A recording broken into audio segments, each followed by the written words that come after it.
जन्मज दुःखविनाशकलिङ्गं तत्प्रणमामि सदा शिवलिङ्गम्।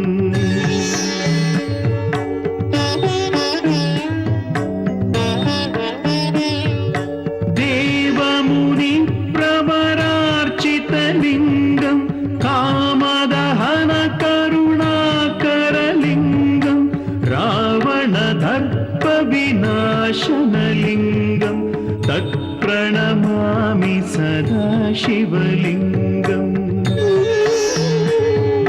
सर्वसुगन्धसुलेपितलिङ्गं बुद्धिविवर्धनकारणलिङ्गम्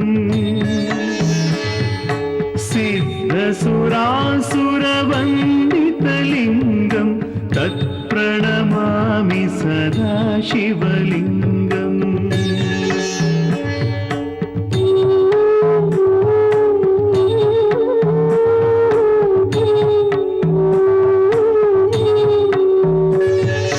कनकमहामणिभूषितलिङ्गं फणिपतिवेष्टितशोभितलिङ्गं दक्षसुयज्ञविनाशनलिङ्गं तत्प्रणमामि सदा शिवलिङ्गम्।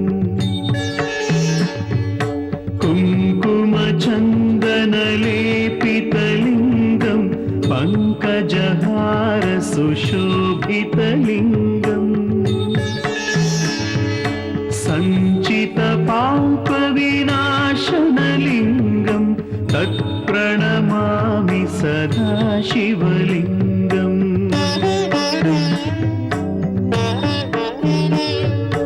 देवगणार्चितसेवितलिङ्गं भावैर्भक्तिभिरेव च लिङ्गं दिनकरकोटिप्रभाकरलिङ्गं तत्प्रणमामि सदा शिवलिङ्गम्। अष्टदलोपरिवेष्टितलिङ्गं सर्वसमुद्भवकारणलिङ्गम्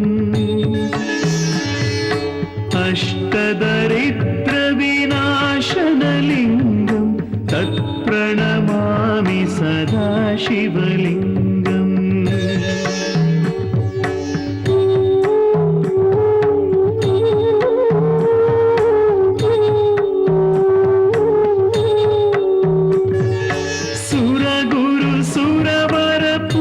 सुरगुरुसुरवरपूजितलिङ्गं सुरवनपुष्पसदार्चितलिङ्गं परमपदं परमात्मकलिङ्गं तत्प्रणमामि सदा शिवलिङ्गम्।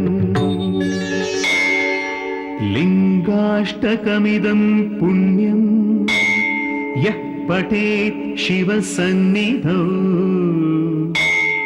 शिवलोकमवाप्नोति शिवेन सह मोदते।